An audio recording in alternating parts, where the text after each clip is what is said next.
Welcome to Samba Samba. Enjoy the video. You start by opening the build mode and selecting the wallpaper tool. This immediately places you in painting mode. Choose the wallpaper pack you want, material matters for resale value, and set your snapping to 0. 5 or 1.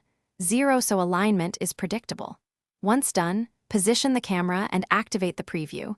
You can rotate, flip, and scale before painting. Make sure to check seams near doors and windows early, because fixing them later costs extra time and money. You paint in long strokes, dragging the cursor or holding the button to apply wallpaper continuously across a wall. Pause to match patterns. Toggle offset or rotate the texture in 15-degree steps so repeats align across joints. For corners and tricky edges, switch to the Edge Cut tool and trim precisely around windows and doors. Once you understand the pattern repeat, apply the same sample to other rooms for a cohesive look. This reduces rework and raises the final listing appeal. You finish by inspecting at eye level.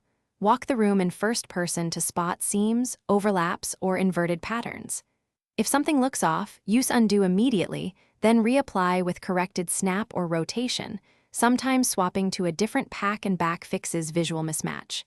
If textures glitch, reload the room or slightly move the wall segment to force a remap. That usually resolves mapping bugs. Finally, confirm resale price and list the property only when every wall reads clean and intentional. Thanks for watching. Consider subscribing if we helped you.